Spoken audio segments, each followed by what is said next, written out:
Welcome to the Select Board's meeting of May 22nd, 2023. Please join the board in the Pledge of Allegiance to the flag.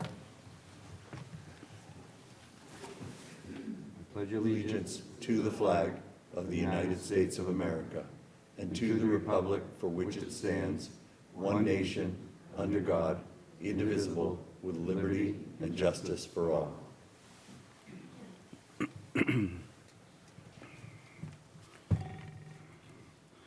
First order of business tonight will be swearing in of the new Select Board members.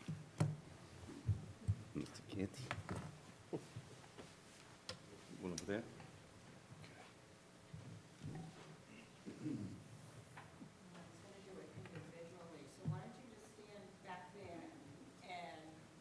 Stay put.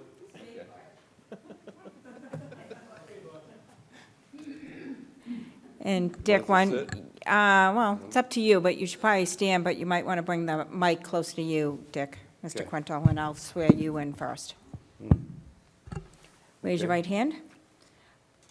Repeat after me. I, Richard Quintal, I, Richard Quintal, do solemnly swear do solemnly swear and affirm that I will faithfully and affirm that I will faithfully and impartially and impartially discharge and perform discharge and perform all the duties incumbent all the duties incumbent upon me as a member upon me as a member of the Select Board of the Select Board for the Town of Plymouth, for the Town of Plymouth, according to the best of my abilities and understanding, according to the best of my abilities and understanding, agreeably to the rules and regulations agreeably to the rules and regulations of the Constitution, of the Constitution, the laws of the Commonwealth, the laws of the Commonwealth, and the Charter and bylaws of the Town of Plymouth.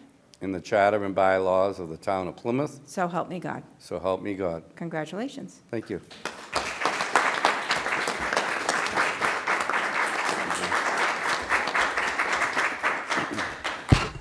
Mr. Canty, repeat after me. Raise your right hand. I, Kevin Canty, I, Kevin Canty, do solemnly swear do solemnly swear and affirm that I will and affirm that I will faithfully and impartially faithfully and impartially discharge and perform discharge and perform all the duties incumbent upon me all the duties incumbent upon me as a member of the Select Board as a member of the Select for Board the Town of Plymouth, for the Town of Plymouth, according to the best of my abilities according to the best of my abilities and understanding, and understanding, agreeably to the rules and regulations agreeably to the rules and regulations of the Constitution, of the Constitution, the laws of the Commonwealth, the laws of the Commonwealth, and the Charter and bylaws of the Town of Plymouth. and the Charter and bylaws of the Town of Plymouth. So help me God. So help me God. Congratulations.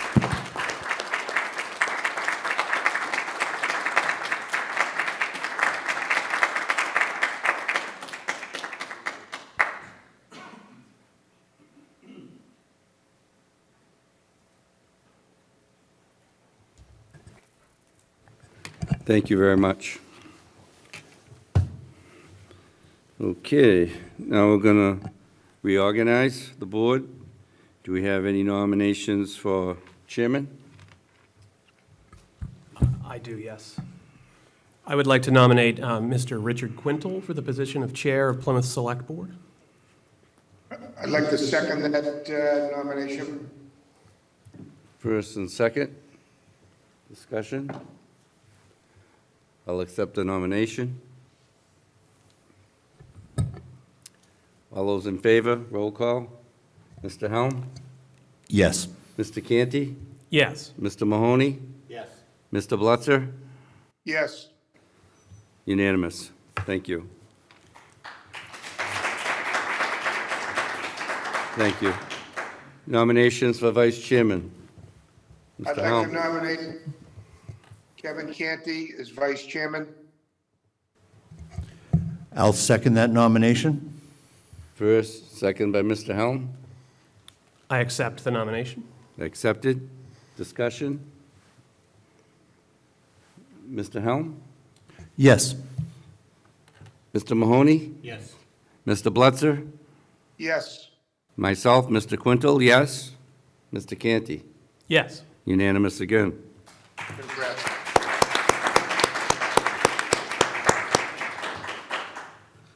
I want to, would you like to say a few words to the people? And Sure. So I certainly appreciate the Select Board's confidence in my abilities to start as Vice Chair. It has been an honor to serve the community, for the last 9 years on the Advisory and Finance Committee. And I look forward to spending at least the next 3 years serving on the Select Board.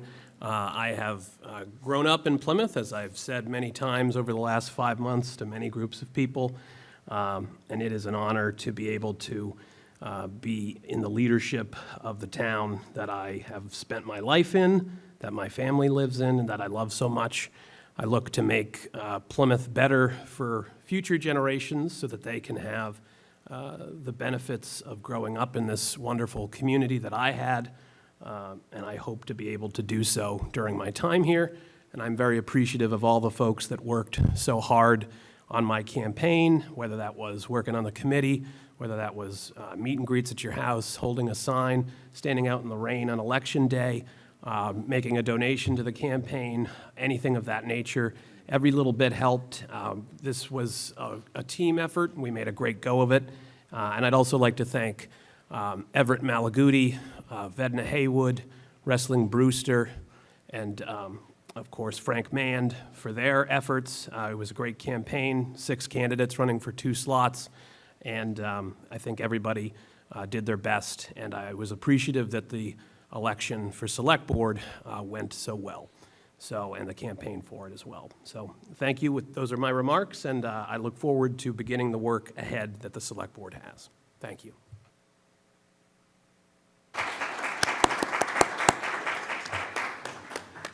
Thank you, Kevin. I just want to say thank you to everyone and the voters and citizens of Plymouth. It was a long road, and naturally I'm happy with the results. And I want to thank my family for pretty much giving me the okay to do it again, and all my friends that helped me and supporters. And as Kevin said, all the candidates that put their names in. This isn't an easy job. And at the end of the day, regardless if we don't disagree on everything, agree on everything. There I go already.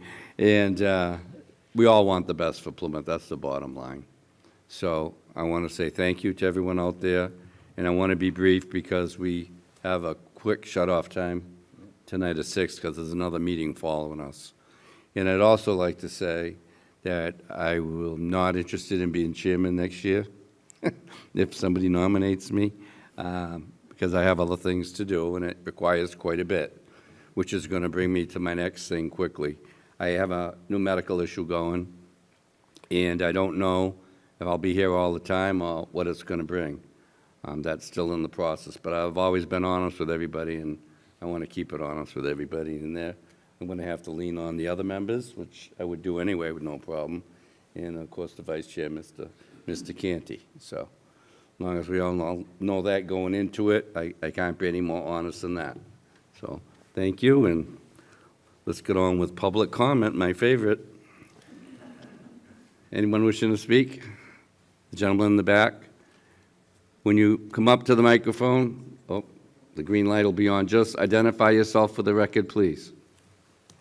Good evening, Eric Cody. I just have a question for the chair. Will you be allowing public comment during that part of your agenda that deals with water and sewer rates? If you'd like to speak to that at that point, I'll let you speak. Okay. Sure, put Thank your you. hand up, so. Would that be available to other speakers as well at that time? Yes, same thing? Absolutely, sure.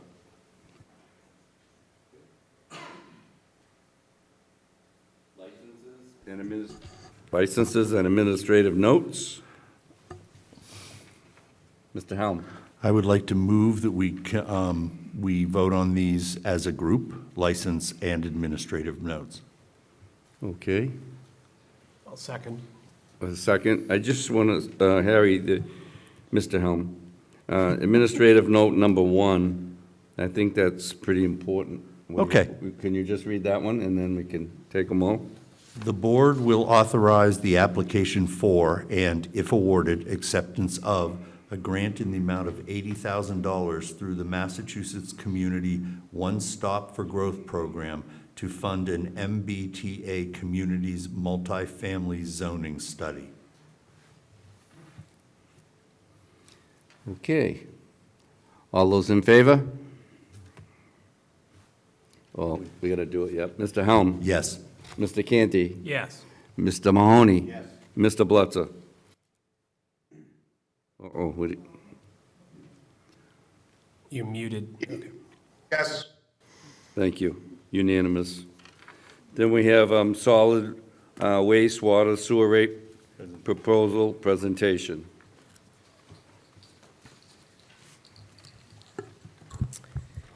Good evening, Lynn Barrett, Director of Finance. We have a PowerPoint presentation that we're going to put up on the screen for you, but I'm here tonight along with my colleagues, Sheila Scarzi, the Acting DPW Superintendent, Peter Gordon, our Water Superintendent, and Doug Pinard, our Sewer Superintendent.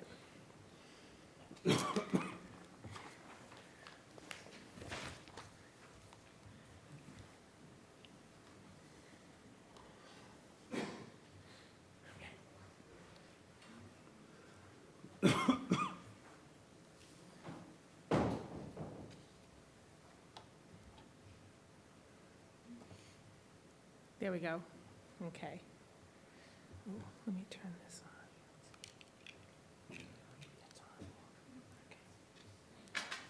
on. Okay, so we're here tonight.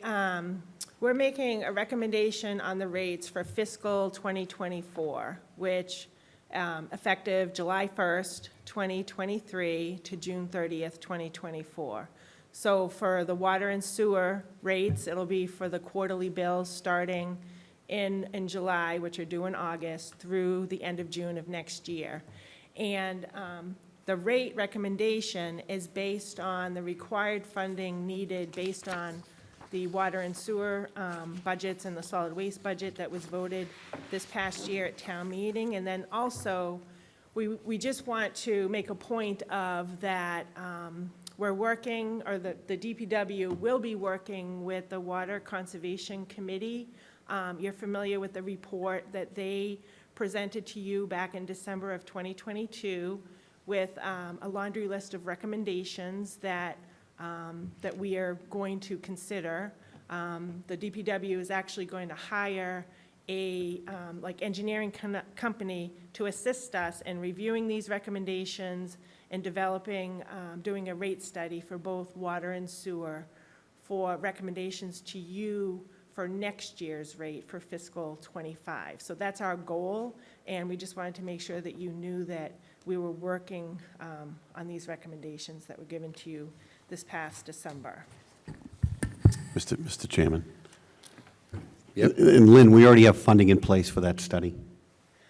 We do have some money set aside in the water and sewer budgets, and depending on the prices that we get back from the engineering company, we may need to seek some additional funding, but we think that we can get started with it.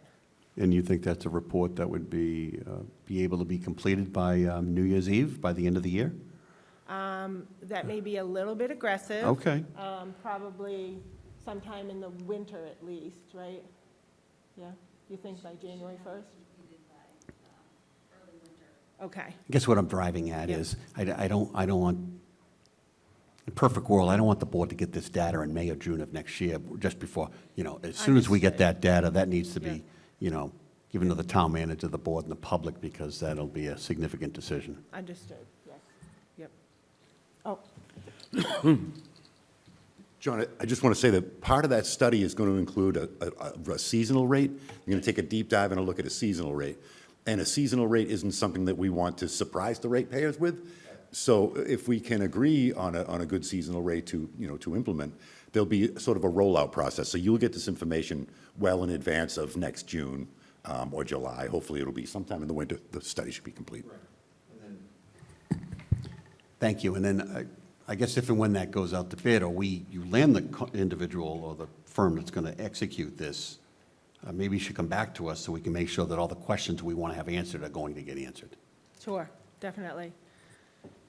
Okay, so we'll start with water. So we're recommending an 8% increase to each block. So the water enterprise rate structure is set up with a flat fee plus a rate per cubic foot of usage. So we're recommending just straight across the board an 8% increase to each block. No changes to the annual or the quarterly meter fee, and no changes to the manual meter read at this time. Those rates, the 8% block rate will cover the increase in the operating budget for the Water Enterprise Fund. We're seeing dramatic increases, as everyone is, in utilities, chemicals, testing, and debt service on capital projects that we have voted for in the past in the Water Enterprise Fund. The other thing that's happening is in the last few years, we haven't seen dramatic increases in water because we were collecting revenues on water service charges for large developments that happened in town, and those developments are not necessarily around anymore. So that's why we're seeing the increase in the fee to the ratepayers. The next thing is we need to build up the water retained earnings balance. Right now, it's about $360,000. It was, we used about 2.2 million of the retained earnings this past spring for capital improvements, capital within the Water Enterprise Fund. So basically, this 8% increase. Lynn, can I Yeah. ask a question? Can you give us some detail on the 2.2 million used on the capital projects? Yes, so, Peter, yep, So as you may or may not know, we did receive a relatively large EDA grant to do an upgrade on the water mains down in Manomet. That grant refunds us a maximum of $3.528 million, $852 million, excuse me. So a lot of that money that we had to take out of retained earnings was to match that. Now, we kept getting engineers' proposals of probable cost for this project.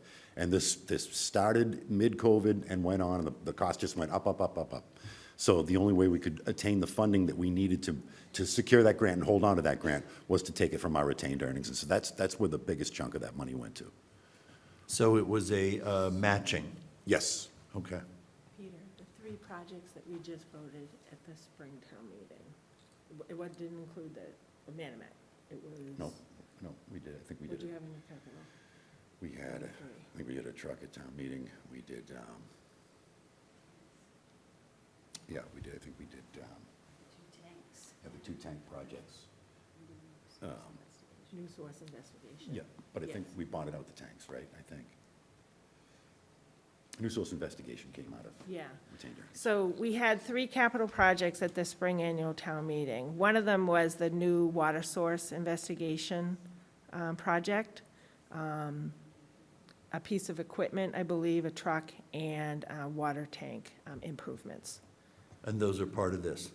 It's part of the 2.2 million that we used in retained earnings. Thank you. So what this slide is showing you right here is just what the average increase is for 3 different types of users in Plymouth. So a residential user who uses the 25 cubic feet of water every quarterly billing is going to see an annual increase of $19, which is 5.6%. A business who uses 111 cubic feet of water on a quarterly basis will see an increase of $114, which is a 7.5% increase. And then a restaurant that uses 1,230 cubic feet of water every quarter would see an increase of 1,415, which is a 7.9% increase. And then to the right, what we're showing you there is this average quarterly bill and how it compares to some of our surrounding communities. And you'll see that Plymouth's water, average water bill for these 3 types of users is still very low compared to our peers. And sewer, on the other hand, we're asking for a. Sorry, Lynn, Yeah. you're you're doing this quick, and that's great. Going back to the other thing, is this sample quarterly water bill, is this current, or does it include the, This is at the new rates. this is at the new rates? Yeah. Okay, thank you. On the sewer side, what we're recommending is to keep the quarterly meter charge the same, which is the $87.50 a quarter, no change to that. But we are asking for a 3% increase on each of the block tiers for sewer. And it's the same consumption table as the water table. So a 3% increase each block. Now on sewer, the operating budget, the net operating budget increase for the whole sewer department was actually a decrease of 2.6%. And really, the reason for that was an increase on the operations side of salaries and expenses of 5.3%, but our debt service decreased by 16%. So debt dropped off to the tune of $486,000, and that debt was the last payment on a 25-year note that we had on the original sewer plant and force main construction. So that debt came off, and now, so even though we're asking for a 3% increase, it's really to cover the whole operating budget and to continue to bank some money into our sewer retained earnings to help pay for infrastructure. Even though the overall budget decreased this past year, we're asking for a modest increase on the sewer side. The other thing that we're seeing on the sewer end is a decrease in the sewer bank receipts, and the sewer bank is the tie-up for any new businesses or new tie-ups to the sewer. As the water fund and the general fund, we sort of reap the benefits of a lot of a development in town.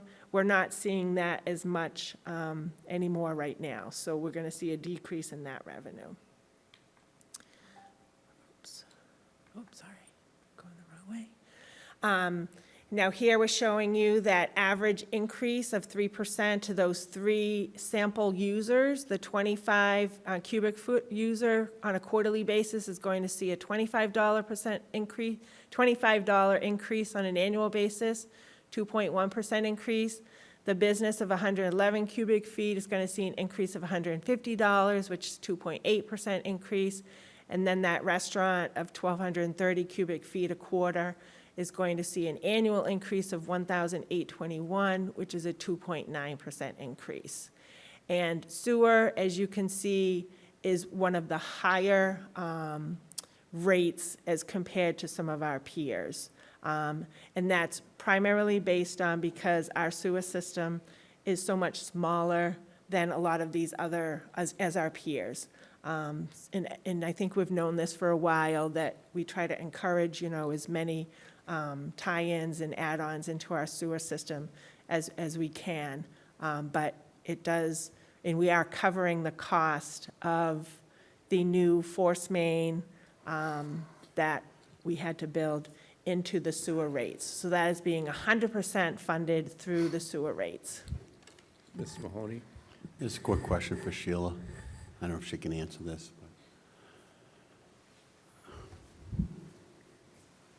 So we know we only have, 3,500 customers in this system, Sheila? And I Yeah. know, 5 to 8 years ago, we did some expansion out 44, and we picked up some new business. And then obviously there was a blip with the whole pipe fiasco. Are there any plans in the near future for more expansion? I know our options are limited, but is there anything in the pipeline with respect to that? Yes, the next area we were looking at was Camelot Park. We've actually designed a new sewer on Camelot Park. That whole development includes a pump station, so that would need to go to town meeting, and that would be a betterment project. So that's the next expansion area we're looking at. If you recall, at Springtown meeting, funding was also approved for a comprehensive wastewater master plan. So that will start sometime after July 1st, and we will be revisiting the entire sewer collection system and expansion areas. So obviously, if you do all of Camelot, you need a vote of the board to approve the betterment. Yep. And that's basically everyone is in. What is the potential gallon daily usage down there? What that was? I would have to look that up and get that back to you. Tens of thousands or hundreds of thousands? It was tens of thousands. It's an industrial park, so Yeah. the flow is small. Right. Okay. All right, just checking, thank you. Yep. See that? Solid waste now. We're actually recommending, of all of the different fees that we charge in the solid waste department, we're recommending an increase to 3 of the annual fees. One is the second vehicle from $10 to $20, the recycle only from $50 to $60, and an increase of $5 to the trailer fee. We're not recommending an increase to the regular annual transfer station charge, because if, for example, if a household has 2 vehicles that go to the transfer station, then the household increase will be the $10 to that second vehicle. In addition to these 3 increases that we're requesting, I wanted to talk about the bags. So as you know, back in 2013, we implemented a pay-as-you-throw program in Plymouth. It's the orange bags. The users purchase them at the local supermarkets and stores. The bag price is structured in a way to cover the cost of the tipping for that trash that's in those bags, the disposal of it, and the actual cost of the bag. Plymouth has never increased the price of these bags in the 10 years that we've had the program. Cost of disposal in that time frame has increased from $22.53 a ton to $102.44 a ton. In that same time frame, the cost of the bags has increased from 30 cents a bag to 44 cents a bag, and that's for the 30-pound bag, the larger bag. When we implemented the program back in 2013, we were at the very end of our original 20-year contract with CMAS for disposal, and we knew that we were entering a new era in disposal contracts where they do, short 5-year contracts, and they're really the only disposal place in town, so to speak. So we've tried to negotiate, as good a deal as we can. But our second 5-year contract that we have with them comes to an end in calendar year 2025. So we'll be, in that particular year, the price per ton is going to go to $105 per ton. So an increase to these bags, we think, is required at this time, because probably at least a year ago or so, it sort of shifted where the revenue from the bags wasn't necessarily covering the cost of the bags and the disposal. So it's time that we need to increase the cost of those bags. So what this is showing you is Plymouth's cost of its bags as compared to our neighbors, like Duxbury, Kingston, Sandwich. Most of the communities charge $2 for the larger bag, which is the 30-pound bag. We are charging right now $1.25. And then the smaller bag, I think we're charging about 78 cents a bag, and other communities are charging over $1 for that bag. So our recommendation at this time is to increase the bag prices. The 30-gallon bag, I think I was saying pounds before, but it's a 30-gallon bag, from $1.25 to $1.75, so that's a 50-cent increase for that 30-gallon bag. And then the 15-gallon bag from 78 cents to $1.09. This will cover the cost of the bags and disposal, and we're projecting sort of a slight surplus, which will help offset us having to increase the annual fee. So we saw no increase on the annual fee of $190, so we keep that the same, because this sort of offset will help us not have to do that. So our summary of recommendations is, on the water side, asking to increase the block rates by 8%. On the sewer side, increase the block rates by 3%. We're beginning a rate study for both water and sewer to implement next year. On solid waste, we're recommending increase the second vehicle by $10 to $20, increase the recycle only by $10 to $60, increase the trailer by $5 to $15, increase the pay-as-you-throw 30-gallon bag, it says pound there, sorry, to $1.75. So that would be $8.75 for a sleeve of 5. So when people buy them in the store, they buy them in a sleeve. There's 5 bags in a sleeve. So we would go up to $8.75 for the larger bag, and then $8.75 for the smaller bags, and that's a sleeve of 8 bags. There's more bags in that sleeve, so it would equate to about $1.09 for each bag. And for the bag prices, we're recommending those increases to become effective August 1st of 2023 instead of July 1st, because we have to give the stores, the vendors, ample time in advance to roll out the new prices to customers. So the vendor that we deal with asked for 45 days in anticipation, so we said the timing of that would probably be appropriate for August 1st. So those are our recommendations. If you have any questions for myself or for the staff, please let us know. Lynn, I just got a couple of simple ones. So next year's 2024, so who negotiates the new tipping fee with CMAS? Is that yourself, the town manager, or we put a team together and they go over?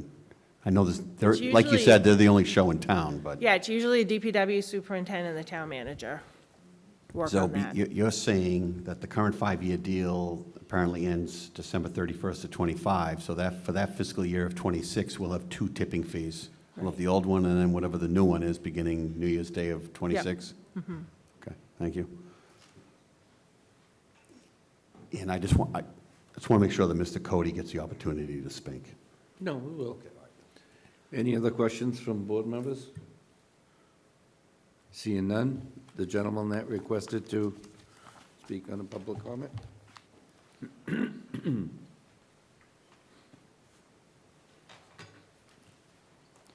Eric Cody, as I said before, I'll be brief. I just want to stand up and credit the DPW and the Water Division for the seasonal rate study that they're anticipating undertaking this year. As you know, that was one of the 3 recommendations that I made when I was acting as chairman of the Water Conservation Committee last December. I have stepped down from the committee, so I'll make it clear that these are my personal comments, but I will go on to say that I'm happy to assist as an individual, act as an outside resource to DPW as they undertake this study. I do have 40 years' experience in the utilities, including a lot of rate-making experience. Ms. Scarzi and Mr. Gordon very nicely agreed to meet with me a few weeks ago, where they laid out their plan for this year. I'm completely on board with this. They've already begun looking for a consultant. Be happy to help them on that. But I just hope that the Select Board will lend your support and encouragement to this effort as well. It's been a very long time that this idea has been on the table here in Plymouth, and it's time to investigate it and see if it's what we need to do. Thank you. Dickie, can I just say? Yeah, go ahead. So I just want to make sure that, I just want to reinforce that Mr. Cody is a tremendous asset, and he brings a lot of knowledge to the table. And the other thing is, he did point out that you're going to incorporate the seasonal rate aspect. That's only one of the 3 recommendations. I'm hoping that we can at least look at the other 2 recommendations that that committee had within the context of that study, okay? Steve Lighten, I have 2 questions. One, these rates, will they include the construction going down by the waterfront and the increased cost? And the other one is that when we have a sewer line, like in West Plymouth, and someone's septic system fails, is it mandatory that they hook up to the sewer system? And if not, why not? Other towns have done it, so I think that'd be a good idea. Thank you. I'm happy to answer Mr. Leiden's first question. These sewer rate changes do not include any potential additional costs to the sewer interceptor project. So we're still working with the contractor on any additional claims. As far as the second question, who would like to answer that? Yes, so we do have a mandatory sewer connection bylaw. That would be for a failed septic system that's within the sewer district. You mentioned West Plymouth. West Plymouth does not have town sewer. So if you're on a septic system in West Plymouth where we don't have town sewer, you wouldn't be able to tie in. Does that answer your question? Yes. Any other questions from the board? I just have a few questions. Would it make any sense, or where there's only one facility in town taking solid waste, if we band maybe with a few other communities? Why don't we do it like countywide? Do you think there'd be any savings to that, or? I know that, I mean, Derek and I just talked about this morning, maybe invigorating our solid waste advisory committee again. Okay. And quite possibly looking at what our alternatives are. So I think that's something that, we're discussing and Okay. probably will do. Okay. And I have two more. Now, I saw up there, and I think it said restaurant fee, which was, I think it was $1,200 or something? 14. How many restaurants actually in that category? I mean, because that's one side of the equation, so like at home or in houses, if your water bill is $150, then your sewer bill going out is $300 roughly, or maybe even more. Right, yeah. So. So the restaurant that I use Or in. high users, The restaurant that I use in my analysis here Yep. was probably one of the more higher users that's on the Okay. waterfront. So, yeah. Because I'd also like to look at those recommendations again that we had, because to help them use less water, which is really the object, and then it wouldn't be so much of a pill to swallow, which is my point, and I don't know if I made it clear when we had the presentation, was it in December or, so. Yes, what are and we I doing think to we educate, will- Yeah, we'll not look just at that. businesses, but all the citizens, I mean. Right, every because bit we have helps. commercial users and residential Right, okay. users, so we'll look at all of that when doing the Right. study. And I'm not trying to stump you, because it's my first night in the chair, but I have to ask about the bags. Because some people use them and some people don't. So is it because not everybody's using the bags that we see an increase, or we're looking No. to fill in the Has budget? or- nothing to do with that. So Okay. it has everything to do with the cost of disposal, as far as the increase in the bags, because the bag price is set to pay for the cost of the actual bag and the cost of disposing what's in the bag. The number of users that use the transfer station has pretty Okay. much stayed the same in the last 3 to 4 years.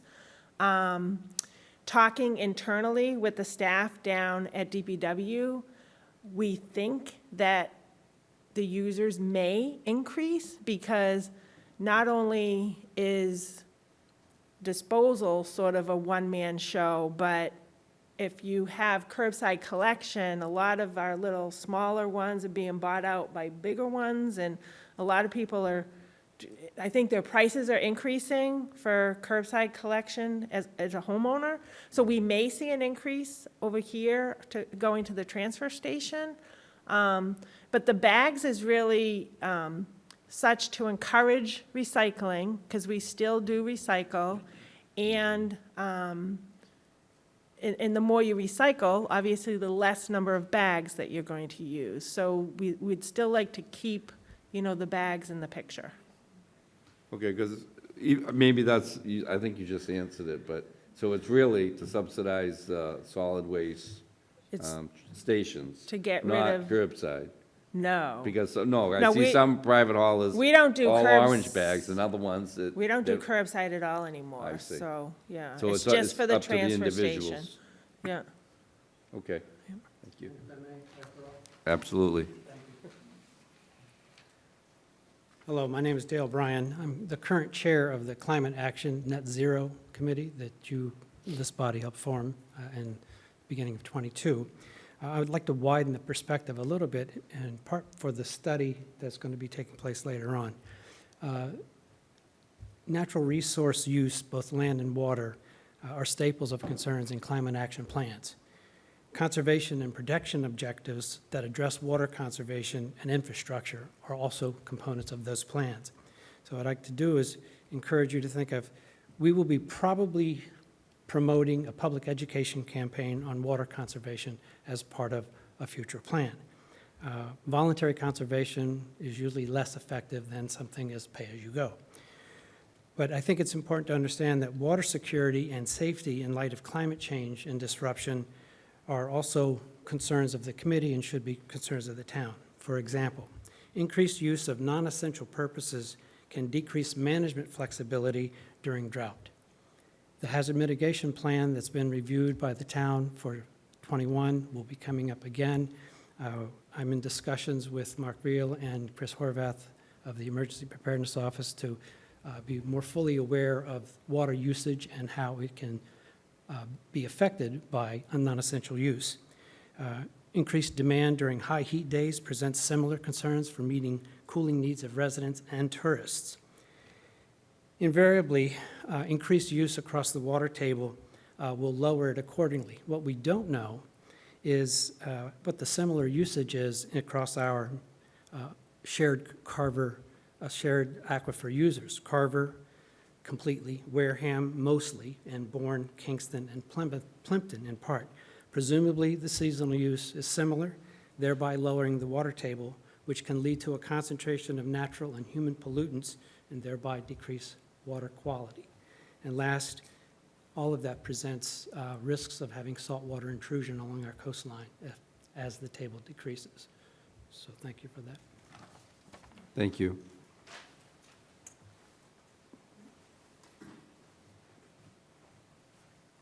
Hi, I'm Linda Lancaster. I'm at 1 Shinglewood, and I just have a few comments on the seasonal water rate.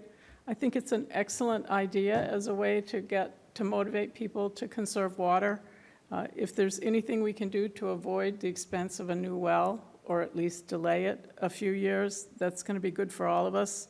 And I think many times summer water use is very flexible. I mean, you see people watering their yards in the rain, you see people watering the street so it goes down into the gutter. You know, I think there's a lot of room there for conservation, and the tiered rate seems like a very fair way to encourage that. And I just wanted to say, I'm glad the town is going to do a study on it, and I think it would probably be good for everybody. So, thank you. Thank you. Any questions or comments from the board? Awaiting the motion. I'll make a motion that we approve the water rates as presented by the finance director. Second? Second by Mr. Canty. Motion by Mr. Mahoney. Mr. Helm? Yes. Mr. Canty? Yes. Mr. Mahoney? Yes. Mr. Bletzer? Yes. Myself, yes. Unanimous. Do you need a motion on the sewer rates? Yeah, because he only made one on Right, water. okay. Right. Yeah, Yep, I thought we would take them in three. So seeing no other motion, I will make a motion that we also approve the sewer rates as presented by the finance director. Second? second by Mr. Canty, motion by Mr. Mahoney. Discussion? Mr. Helm? Yes. Mr. Canty? Yes. Mr. Mahoney? Yes. Mr. Bletzer? Yes. And myself, yes, unanimous again. Third and last motion, I'll make a motion that we approve all the changes to the solid waste rates as presented by the finance director. Second? Motion by Mr. Mahoney, second by Mr. Canty. Discussion? Mr. Helm? Yes. Mr. Canty? Yes. Mr. Mahoney? Yes. Mr. Bletzer? Yes. And myself, yes, unanimous again. Thank you. And thank you for your comments and Thank your you. hard work. Mr. Tavares.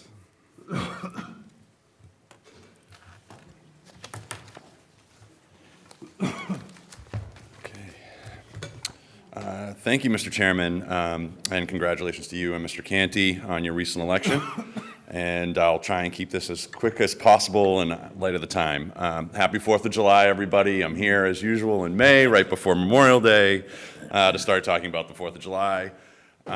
This evening, I just wanted to give the board a high-level rundown of kind of where we are in the events, and then we'll be back in the upcoming weeks to give you the full nuts and bolts of the day's events. So on Tuesday, July 4th, we'll be celebrating in America's hometown, the 4th of July. 7:30 in the morning, we'll have our 4th of July 5K. Any information on that, you can find at southshorerace.com. At 9 a.m., the parade will step off from Cordage Park, where we returned to last year, where we had tremendous success, and actually think it went a lot smoother than some of the places that we've stepped off before. At 7:30 p.m., the Plymouth Philharmonic will have their annual concert on the waterfront, and then around dusk or somewhere around 9-ish p.m., we'll have our typical fireworks from the harbor with our 2 barges again this year. And we are working with the same fireworks company that we've done in the past. We have a number of new acts mixed in with our annual participants in this year's parade, and we'll be sharing with those with you over the next few weeks. We are about halfway to our fundraising goal, so that still leaves a significant ways to go. But we'd like to thank right now the help from, that we received from the Visitor Service Board, PGDC, and the town of Plymouth. I'd also really like to thank the Plymouth Police Department for issuing and quickly, I might add, selling out of the first ever commemorative 4th of July patch. I've been informed that they are also selling commemorative T-shirts with a graphic of the patch on it as well. I expect those to also be a big hit and to sell out as well.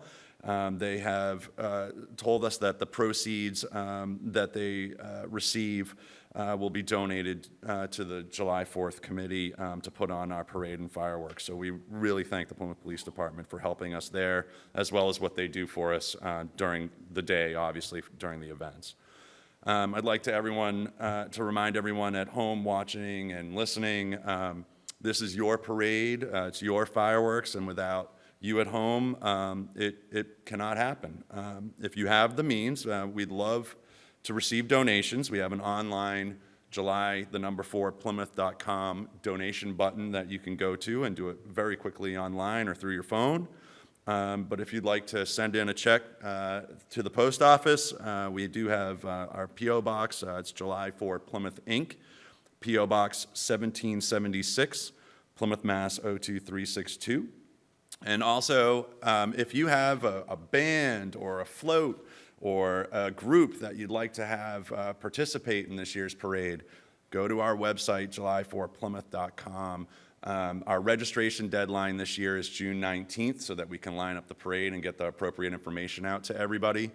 But we are always looking for musical acts and the local groups to participate. I know it feels early, but it comes up quick, as I had a conversation with Chairman Quintal earlier. It's going to be here before we know it, and we're all going to be marching down the street.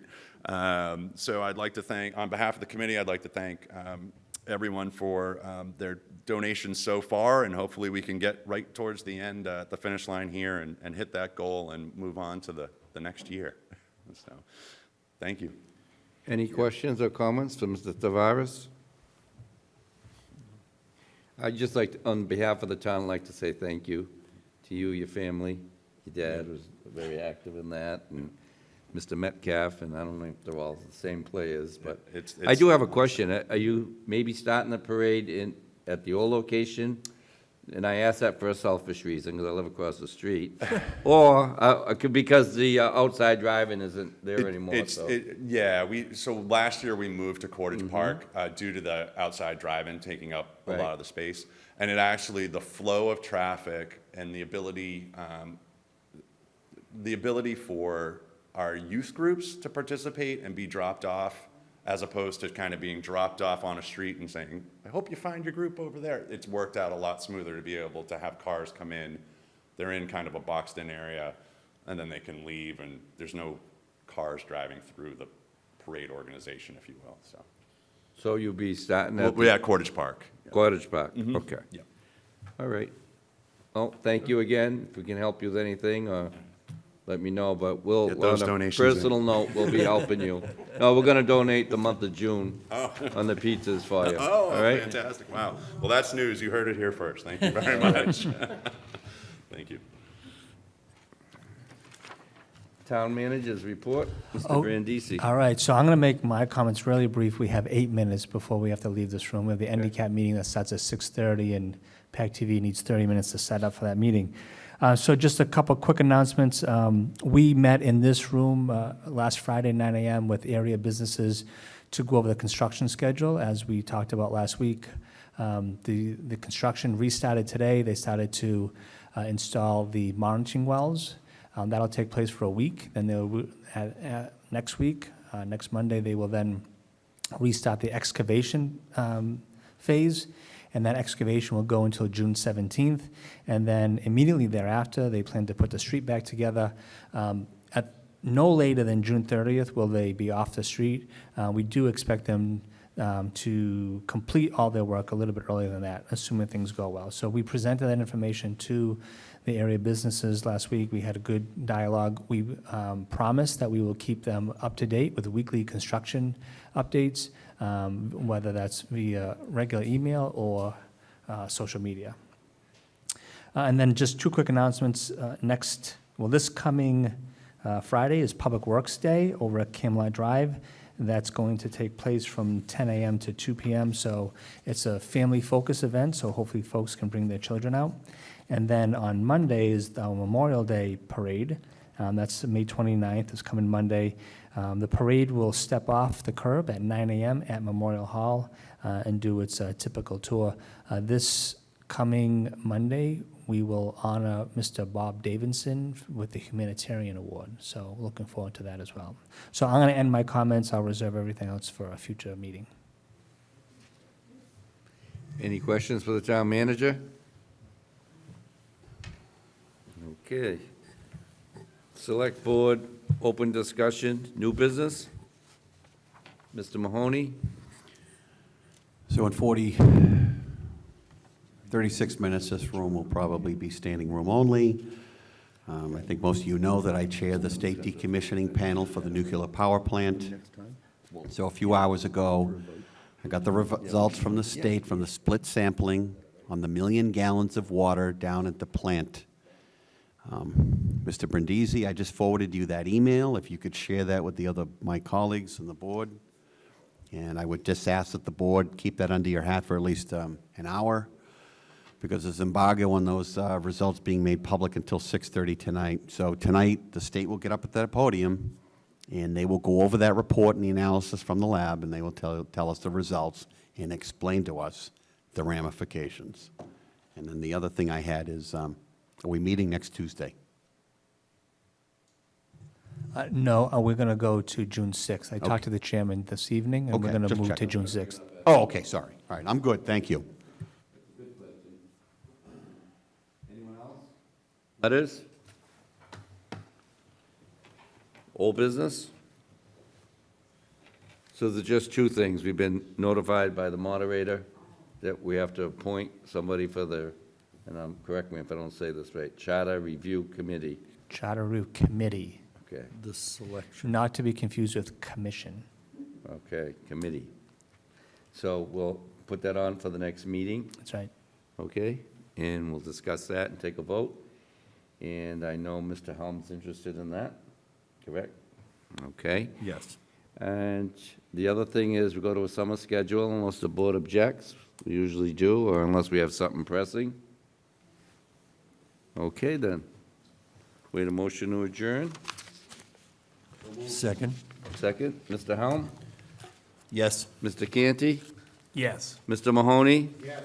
And Mr. Blitzer? Yes. Thank you for watching. Have a nice week, and we'll see you on June Is it 6, Derek? June 6th. June 6th. Thank you. Thank, Could you pass